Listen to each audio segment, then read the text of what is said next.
ఇప్పుడే శ్రీకృష్ణ అనుకోండి, అప్పుడెప్పుడో కాదు, ఇప్పుడే శ్రీకృష్ణ అనుకోండి. దేహ పటిష్టము తగ్గక ముందే, కన్న కొడుకు దండించక ముందే, ఇప్పుడే శ్రీకృష్ణ అనుకోండి, అప్పుడెప్పుడో కాదు, కర్ర చేతికి రాకముందే, కుట్టి మంచమున కూలక ముందే. వామ్మో వామ్మో, ఆగు ఆగు ఆగు అక్క ఆగు. ఇప్పుడు నువ్వు పాడుతున్నావు బాగానే ఉంది, కానీ ఇప్పుడు నువ్వు పాడిన దాంట్లో ఏం పాడావంటే, కన్న కొడుకు దండించకముందే, కర్ర చేతికి రాకముందే, కుక్కి మంచంలో కూలక ముందే, ఇంకోటి ఏంటి, కుక్కి మంచంలో కూలక ముందే దానిపైన ఏముంది, ఓయమ్మో. అంటే ఇప్పుడు నేను జీవితాన్ని అనుభవించాల్సిన నా మనవడు మనవరాలు ఇవన్నీ వదిలేసి నన్ను జాయిన్ అయిపోమంటావా ఏంటి అసలు? నువ్వు శ్రీకృష్ణ శ్రీకృష్ణ అని అనుకోమంటావా నన్ను? ఇప్పుడు నా మనవరాలు లేకపోతే నా మనవాళ్ళు ఈ జీవితం అంతా వదిలేసుకుని నువ్వు పాడింది అదే శ్రీకృష్ణ శ్రీకృష్ణ అని ఇప్పటి నుంచి అనుకుంటే నాకు ఇప్పుడు 20 ఏళ్ళు 30 ఏళ్ళేగా, నేను సంసారం పిల్లలను చూసుకోవాలి. ఇప్పుడే ఎందుకు, నేను నాకు 60-70 ఏళ్ళు వచ్చాక అనుకుంటాను. అట్టా కాకుండా అది చూసుకోవాలి, ఇది చూసుకోవాలి.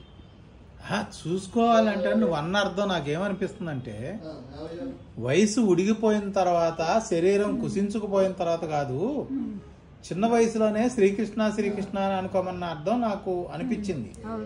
కానీ నేను నిన్ను ఏమడుగుతున్నానంటే, నువ్వు వాడిన పదాలో లేకపోతే నువ్వు పాడిన పదాలో చాలా లోతుగా ఉన్నాయి. ఆ లోతు ఏంటంటే, కన్న కొడుకు నిన్ను కసిరి కొట్టక ముందే, గెంటి వేయక ముందే, ఈ పదాలు ఏదైనా, కర్ర చేతికి రాకముందే, అంటే ముసలి వయసు వచ్చి నువ్వు నడవలేని స్థితికి రాకముందే నువ్వు శ్రీకృష్ణ శ్రీకృష్ణ అనే ఆ తత్వంలో బతకరా అనేది ఒకటి. ఇంకా లోతుకు దిగి నువ్వు కుక్కి మంచంలో కూలిపోకముందే అంటే ఏంటి? ఇప్పుడు అంటే చిన్న వయసు ఉన్న అందరినీ కూడా ఈ సంసార బంధాలు వదిలేసి నువ్వు వెళ్ళమంటున్నావా? అది కాదు, నాకు అర్థం కాలే. అంటే చిన్న వయసు నుంచి శ్రీకృష్ణ ఎందుకు? నీ వయసు వాళ్ళకి నీకు శ్రీకృష్ణ ఓకే, నీ వయసు అయిపోయింది, నీకు అది ఓకే. పోనీ నాకు కూడా తీసేయి, నాకంటే చిన్నోళ్ళు ఉన్నారు. ఇప్పుడు నీ మాట ప్రకారం వాళ్ళని అనుకోమంటున్నావు నువ్వు. నీ పిల్లలను కూడా, నీ పిల్లల్ని ఆడపిల్లల్ని నువ్వు ఏదన్నా ప్రపంచ విషయాలు చెప్పకుండా ఏదన్నా అది అట్టా కొంచెం గట్టిగా చెప్పు, నువ్వు చెప్పదలుచుకున్నా చెప్పు. ప్రపంచ విషయాలకు వెళ్ళొద్దు. నువ్వు ఏం చేస్తావో నువ్వు అనుకుంటా ఉంటే నీ పిల్లలకు వస్తుంది, వాళ్ళు అనుకుంటే వాళ్ళ పిల్లలకు వస్తుంది. నువ్వు చిన్నప్పటి నుంచి వాళ్ళకి చెప్పాలి. అది ఏమని చెప్పాలి? మనం చెప్పక్కర్లే. ఇప్పుడు పాపాయి ఉంది అక్కడ, నువ్వు రామ్ రామ్ సీతారామ్ అనుకుంటూ ఉంటావు, వాళ్ళకి బురకెక్కిపోతుంది. అదే ఓకే, అది ఇప్పుడు ప్రపంచ విషయాలు అది కాళ్ళట్టారు వీళ్ళట్టారు అవన్నీ ఇవన్నీ ఈ మాటలు మాట్లాడకుండా నువ్వేదైనా దేవుడి మాటలు చెప్పు. అది అనుకో, నువ్వు అనుకుంటే చాలు, వాళ్ళకి అదే వచ్చేస్తుంది. అంటే నువ్వు చెప్పదలుచుకుంది ఏంటి? దైవచింతనే సర్వస్వం, దైవచింతనే మానవాళికి ఒక శరణ్యం అన్నట్టు చెప్తున్నావా? అంటే నీ నిజంగా అనుభవం ఉండే చెప్తున్నావా, లేకపోతే? అంటే నా ఉద్దేశం ఏంటంటే, నేను వీడియో చేస్తున్నప్పుడు ఈ వీడియో కొన్ని వేల మంది చూస్తారు. ఇది నువ్వు చెప్పేది కరెక్ట్ కాదనుకో, ఈ తప్పైనా ఒప్పైనా అంతమంది దృష్టిలో పడుతుందో, వాళ్ళ మెదడుల మీద పడుతుందో, కొంతమందికైనా పడుతుంది అనుకో. అందుకని నువ్వు ఆలోచించి చెప్పాలి. చిన్న వయసు నుంచే నువ్వు ఇది నేర్పమని అంటే ఇదే శరణ్యమా జీవితానికి? దైవచింతనే శరణ్యమా? ఏ విధంగా? ఏ రకంగా అయినా నువ్వేదన్నా చెయ్యి, నువ్వేదన్నా మాట్లాడు, పరమాత్మ నాకు మంచి పలికిచ్చు, వాళ్ళని చూడు, నాకు నా వాళ్ళకి మంచి చేయి, నాకు మంచి చేయి అనే ఏదైనా సరే పరమాత్మ దాంట్లో అతను. సరే, నేను ఒక శిల్పి మాట అడగనా నిన్ను? నువ్వు సరిగ్గా చెప్పు. నేను శిల్పిగా అడుగుతాను, నువ్వు సరిగ్గా చెప్పు. నేను పరమాత్మ ఉండి నాకు ఇంతవరకు సరైన కొంప లేదు. కొంప అంటే ఏదో ఓ చిన్న ఇల్లు, సొంత ఇల్లు ఉంది, కానీ సరైంది నా ఫ్యామిలీకి తగ్గట్టు నాకు సొంత ఇల్లు లేదు. పరమాత్మ నువ్వే నా సొంత ఇల్లు చూపించంటే చూపిస్తాడా? చూపించడు. ఏ మనం చేసే ప్రయత్నం చేసి ఇప్పుడు దేవుడు అక్కడ గాలిలో పెట్టి దేవుడు నువ్వే చూడమంటే కుదరదు. ఏమి పని చేయకుండా నువ్వు కూర్చుని నాకు ఇల్లు కావాలి, పొలాలు కావాలి అది అంటే కుదరదు.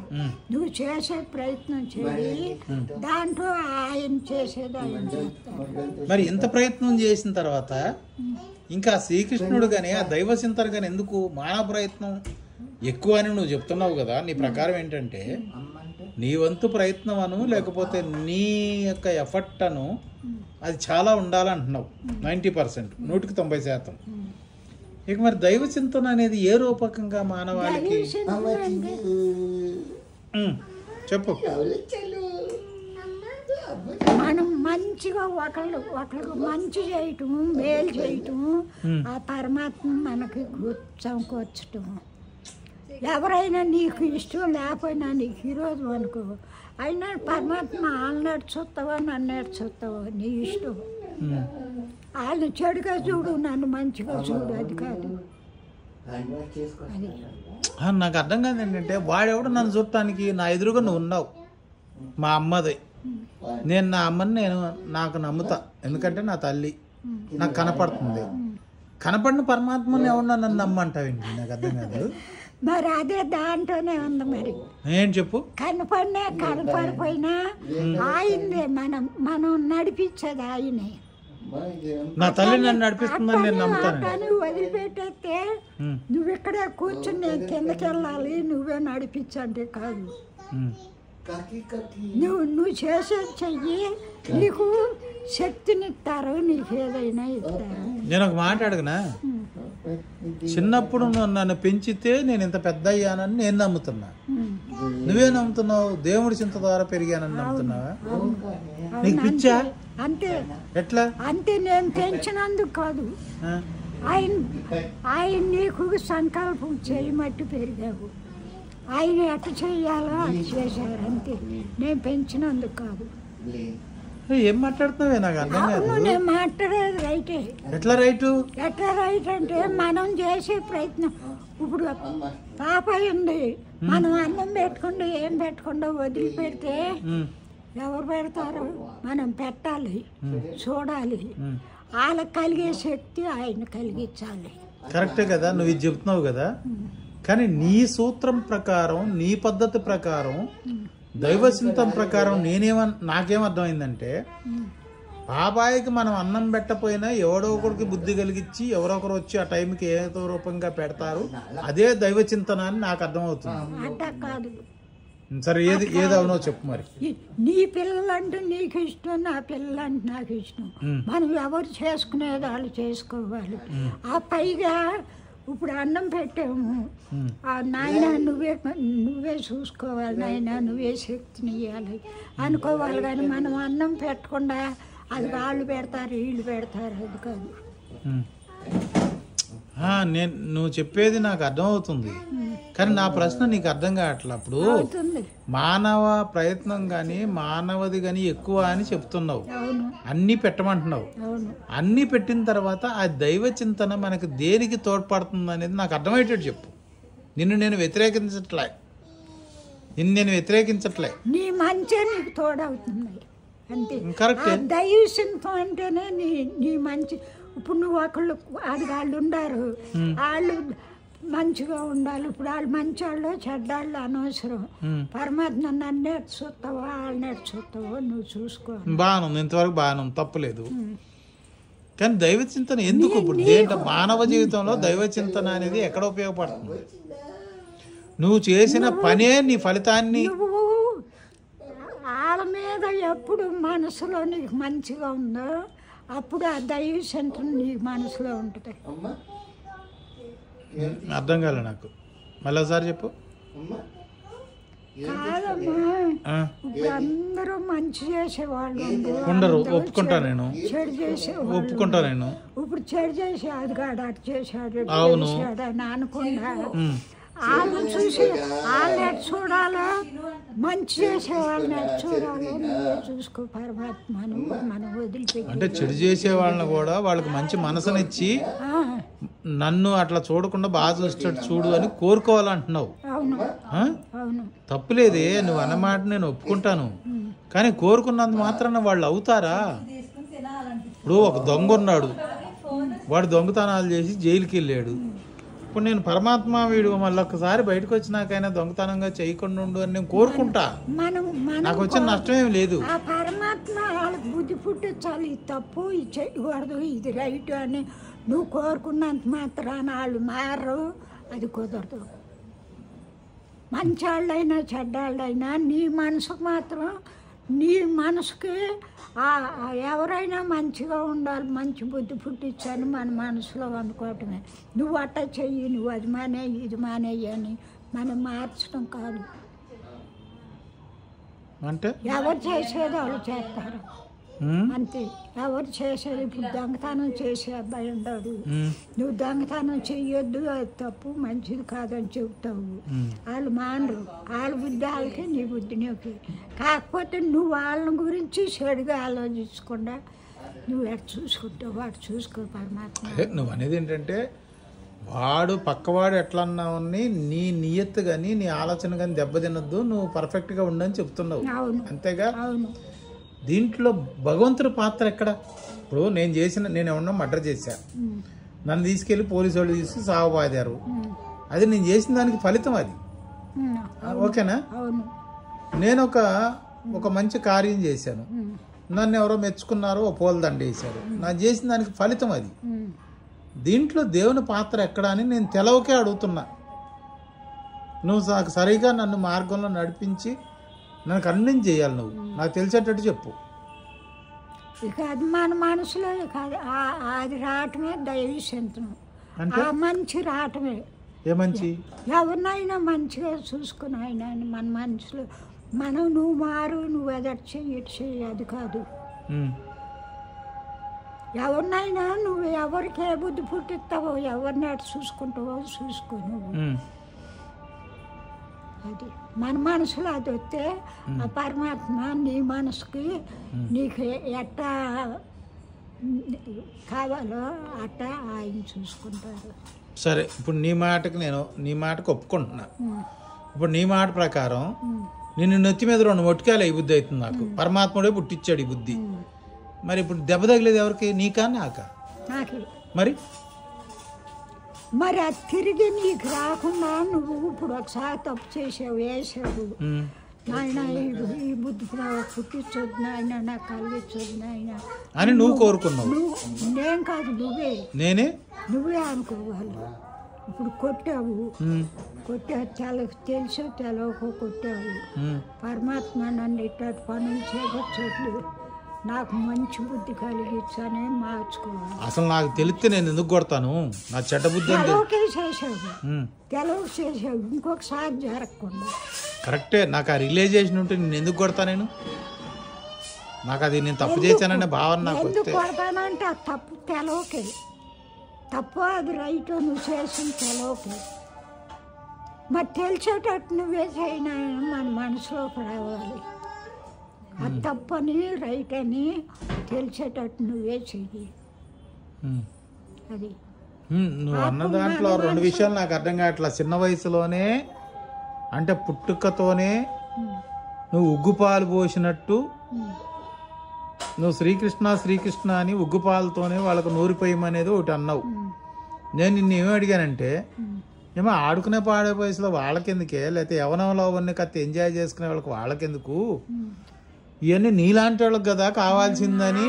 తప్పు మరి అది తప్పు. నువ్వు చెప్పు, నువ్వు ఎట్లా తప్పు నువ్వు చెప్పు. ఎట్లా తప్పు అంటే చిన్నపిల్లలు వాళ్ళకి ఎందుకు చెప్పను, వాళ్ళకి ఏం తెలుసు, వాళ్ళకి ఎందుకు చెప్పటం అవి కాదు. నువ్వు మంచి మనసులో నడుపుతుంటే వాళ్ళు కూడా నడుపుతారు. అది అంటే నువ్వు ఇంకో రకంగా ఏంటి, వాళ్ళకు ఒక నైతిక విలువలు నువ్వు నేర్పాలి, నువ్వు ఉండాలి, వాళ్ళకి నేర్పాలంటావా? నువ్వు నేర్పక్కర్లా, మరి నువ్వు నడుస్తుంటే ఆ దారిలో వాళ్ళే నడుస్తారు. నువ్వు చెడు దారిలో నడుతుంటే చెడు దారిలో నడుస్తారు. ఈ దారి మంచిది కాదు, మనం ఈ దారికి వెళ్ళాలని నువ్వు నీ మనసుకు అనిపించింది అనుకో, అప్పుడు ఆ బుద్ధి వాళ్ళకి కలుగుద్ది. కరెక్ట్. ఇప్పుడు నేను చెడుదారిలో తడుస్తున్నా అని నాకు తెలియదు, ఎందుకంటే నాకు తెలిస్తే నేను నడవను. ఇప్పుడు నీకు తల్లిగా నీకు తెలుసు. ఇప్పుడు నా కొడుకు ఆ దారిలో నడవద్దని నువ్వు శ్రీకృష్ణుని మొక్కున్నావు అనుకో, నేను నడవకుండా ఉంటానా? మరేంటి పరిష్కారం? ఆ బుద్ధి ఆయనే మార్చాలి, నేను మార్చలేను, నేను ఎవరిని ఏం చేయలేను. ఆయన నా బిడ్డను చూడనైనా మంచిగా చూడనైనా అని అనుకుంటే ఒకసారి ఒకసారికైనా బుద్ధి పడుతుంది. అది మరి అట్లా మారిస్తే ఈ దొంగలు ఎందుకు, ఈ లంగాలు ఎందుకు, ఈ పంచాయతీలు ఎందుకు, ఈ మొగుడు పిల్లలు విడిపోవటం ఎందుకు, ఈ కుటుంబంలో ఇవన్నీ ఎందుకు? మాత్రానే దొంగలు పుట్టిన పిల్లలు దొంగలు అవుతారు, దొంగలు పుట్టిన పిల్లలు దొంగలు అవుతారు, మంచోళ్ళు పుట్టిన పిల్లలు మంచోళ్ళు అవుతారు. అట్లా కొంచెం తెలుసుకునే, ఇప్పుడు ఆ పిల్లలు మా నాన్న చేసింది చేయకూడదు అని కొంచెం తెలుసుకుంటే ఆడపిల్లలు మారిపోతారు. అది కరెక్ట్. ఎవరు మార్చలేరు, వాళ్ళకే బుద్ధి కలగాలి.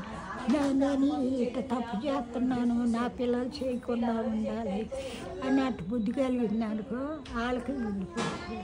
అది నువ్వు చెప్పింది చాలా స్పష్టంగా చెప్తున్నావు, బాగుంది, నాకు అర్థమవుతుంది. ఇప్పుడు నువ్వేమంటున్నావు అంటే, మా నాన్న తాగొచ్చి మా అమ్మను కొట్టాడు అనుకో, లేకపోతే మా అమ్మకు తిండి తిప్పలు పెట్టలేదు అనుకో. ఇప్పుడు నువ్వు అన్న దాంట్లో నాకు అర్థమవుతుంది ఏంటంటే, మా నాన్న చేసినట్టు నేను చేయకూడదు. ఎవరిని? మా తల్లికి ఆల్రెడీ అన్యాయం జరిగిపోయింది, అది మా నాన్న చేసాడు. కానీ ఇప్పుడు నాకు వచ్చిన విచక్షణ ఏంటి, మా అమ్మ మా నాన్న మా అమ్మని ఎట్లా చేశాడో నా భార్యని నేను అట్లా చేయకూడదు అని వస్తుంది అంటున్నావు క్రమక్రమంగా. ఇప్పుడు నా విచక్షణ పనిచేసింది, కానీ శ్రీకృష్ణుడు ఎక్కడ పనిచేశాడు? ఆ బుద్ధి పుట్టితేనే నీకు ఆ విచక్షణ వచ్చింది. ఇప్పుడు మా నాన్న చేసినట్టు నాకు చేయకూడదని నీకు బుద్ధి పుట్టడమే ఆ పరమాత్మ చేయటం. అది మనకు ఆ పరమాత్మ వచ్చి కృష్ణ వచ్చి నువ్వు అది చేయబాక ఇది చేయబాక అని చెప్పరు.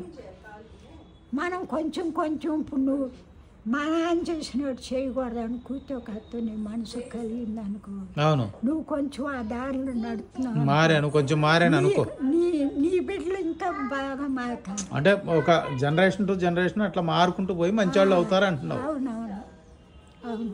కానీ నువ్వు మీ నాన్న నువ్వు మానేది అది తప్పు ఇది తప్పు అని చెప్పి నువ్వు మార్చలేదు. అంటే ఏ వ్యక్తిని కూడా నువ్వు ఇట్లా ఉండు అంటే ఉండరు, వాళ్ళకి పరివర్తన రావాలి. ఈ పరివర్తన కూడా ఏదో ఒక దైవ చింతనో, ఒక దేవుడో, ఒక శక్తో వాళ్ళు కలిగిస్తే అవుతుంది అని అంటున్నావు. నీ మనసులో ఎప్పుడు ఉందో అప్పుడు వాళ్ళకి కలుగుద్ది. నువ్వు చెప్ప కరెక్టేనే, నా తలబద్దలేదు ఎక్కడంటే దొంగోడికి కూడా చెప్పొచ్చుగా ఆ దేవుడు, చెప్తే ఒక లంగాకి చెప్పొచ్చు కదా, ఒక వేశ్యకి కూడా చెప్పొచ్చు కదా. అందరూ ఒకటైతే ఇంకా నువ్వు తప్పు అని రైట్ అని అనుకునేది ఎవరు? కొంచెం తరాలుగా మారేవాళ్ళు ఉంటారు, మారినాళ్ళు ఉంటారు. ఇక వాళ్ళ కర్మ అట్టాగు, ఇక మన కర్మ. ఒక కుటుంబంలో 10 మంది ఉంటే 10 మంది మంచిగుంటే ఆ కుటుంబం ముందుకెళ్ళదా? ఒక చెడ్డాడు ఉండాలా నీ లెక్క ప్రకారం? మరి ఇప్పుడు అంటున్నావు అందరూ మంచివాళ్ళు అయితే ఎట్లా అని, చెడ్డాళ్ళు కూడా ఉండాలి అని అంటున్నావు కదా. కాదమ్మా, ఉండాలని కాదు. ఇప్పుడు దొంగతనం చేసే వాళ్ళు ఉంటారు, ఆ తండ్రి బుద్ధే పిల్లలకు వస్తుంది. ఇప్పుడు కూర్చోకత్తే అట్లా చేయకూడదు, ఒకళ్ళు తేకూడదు మనకెందుకని నీ మనసు కొంచెం కలిగింది అనుకో, అప్పుడు నీ పిల్లలకి ఇంకా కొంచెం కలుపుద్ది. అది ఆ పరమాత్మ కల్పించేది. ఓకే, మనకు కనపడే నువ్వు ఆ దొంగ పని చెయ్యొద్దు, నువ్వు అది చెయ్యి అని చెప్పరు. నీ మనసుకు రావటమే అది తప్పు, అటు చేయకూడదని నీ మనసుకు రావటమే అది. సరే, నాకు అర్థమైంది. కానీ నువ్వు ఓవరాల్గా ఫైనల్గా చెప్పేది ఏంటంటే, చిన్నప్పటి నుంచే దైవ చింతనలో ఉండమని చెప్తున్నావు ఒక మాట. అది క్రమక్రమంగా నిన్ను మంచి మార్గంలో నడిపిస్తుంది అని చెప్తున్నావు, అదేనా? సరే, నీ మాటను నేను ఒప్పుకుంటా. కానీ ఈ ఒప్పుకుంటానే నీ అంటే వ్యక్తిగతంగా ఈ దైవ చింతన అనేది నీకు అనుభవపూర్వకంగా కలిగిందా, పుట్టుక ద్వారా వచ్చిందా? అంటే అనుభవపూర్వకంగా అంటేనేమో ఇప్పుడు ఏమంటారు, రెండు కాదు. ఇప్పుడు ఇదిగో ఇది చదివావు నువ్వు, ఈ చదువు మానేసావు, ఇంకా మిగిలింది నువ్వు వచ్చే జన్మలో చదువుతావు. నీ బిడ్డలకు ఇంకా కొంచెం వస్తుంది, వాళ్ళ బిడ్డలకు ఇంకా కొంచెం వస్తుంది. అసలు జన్మ ఉందని నీకు ఎట్లా తెలుసు? ఉంటుంది. ఎట్లా తెలుసు అంటే మనం చేసుకున్న దాన్ని బట్టమ్మా. మనం మంచి చేసుకుంటే మనిషి జన్మ, ఏదో పిచ్చి పనులు చేసుకుంటే కుక్క పను నక్క పను ఏదో పుడతాం. ఇక అట్లా తరతరాలుగా మారాలి, అంతే. ఇప్పుడు కుక్కగా పుట్టిన కుక్కలను కూడా ప్రేమించమని నువ్వే చెప్తున్నావుగా. అవును. ఇప్పుడు మనిషి ప్రేమించబడి, ఒక కుక్క ప్రేమించబడి, అన్ని జంతువులు సమానంగా అందరూ సమానం అన్నట్టు ఆ లెక్కలో చూస్తే ఇప్పుడు తేడా ఏంటంటావు? ఓన్లీ జన్మలో అదే కుక్క రూపంలో ఉంది, అది తినే తిండి వేరు, మనం తినే తిండి వేరు, లేకపోతే దాని బతుకు వేరు, అదే అంటావా? ఏం చెప్తావు వివరంగా చెప్పాలంటే? అంతే. నేను నా జన్మ సార్థకం చేసుకోవాలనుకుంటున్నాను, నాకు చెప్పు. ఇవన్నీ కాదు. కుక్క చచ్చిపోయింది, ఇప్పుడు అక్కడిక్కడే తిరిగేదో అదో ఇదో తింటుంది, అది చచ్చిపోయింది అనుకో. ఈ జన్మలో చేసుకున్న కూతో కత్త ఉంటే వచ్చే జన్మలో ఇంకా కొంచెం మంచి జన్మ ఎత్తి మంచిగా ఉంటుంది. అంటే మనిషి జన్మ అల్టిమేట్గా మంచిదంటావా? మరి ఎవరైనా పాపం చేసుకుంటే పుట్టారా మనిషి జన్మ అని అంటారు సహజంగా అందరూ. అవును, అవునమ్మా. పాపం చేసుకుంటే బాగా హీన జన్మలో పుడతారు. కొంచెం పుణ్యం చేసుకుంటే మనకి ఇది ఉంది. ఇప్పుడు పుణ్యం చేసుకున్నానికి వచ్చే జన్మలో ఇంకోటి ఉంటుంది. ఇప్పుడు ఇది లేదనుకో, మనకి తీసి ఒకటి పారేసామనుకో, అది ఎట్టా ఉంటుందో, ఇక ఏ జన్మలో ఎట్ట ఉంటుందో తెలియదు. నాకు ఒక విషయం చెప్పు. నీతో మాట్లాడకముందు నా తలంతా వేడిగా ఉంటుంది, నీతో మాట్లాడిన తర్వాత చల్లగా అయిపోయి హాయిగా ఉంటుంది. ఏం కారణం ఉండొచ్చు? నీ మనసు అర్థం చేసుకోరు. అంటే ఇది తప్ప రైట్ అని నువ్వు ఆలోచిస్తున్నావు. నేనేదో చెప్తున్నా, నువ్వు ఆలోచిస్తున్నావు. అక్కయ్య చెప్పింది తప్ప రైటా అని నీ బుర్రలో ఆలోచించినప్పుడు, అది నీకు మంచిగా ఆలోచిస్తే అప్పుడు నీ బుర్ర చల్లబడుతుంది. అప్పుడు ఏంటి అవేనా అని చెప్పింది ఏంటి, నేను అట్టగే చేస్తా అది ఇదన్నా అనుకో, నీ బుర్ర ఇటు ఎక్కుద్ది. అది అంటే నా ఆలోచన తీరు బట్టి ఉంటుందంటావు. అవును. సరే, నువ్వైతే స్నానం చేసిరా. అయిపోయిన తర్వాత మళ్ళీ ఇంకోటి అడుగుతాను నిన్ను. నీకు తెలిసిందే అడుగుతాను. కొన్ని రోజు కొన్ని చెప్పు అట్లాంటివి. సరే.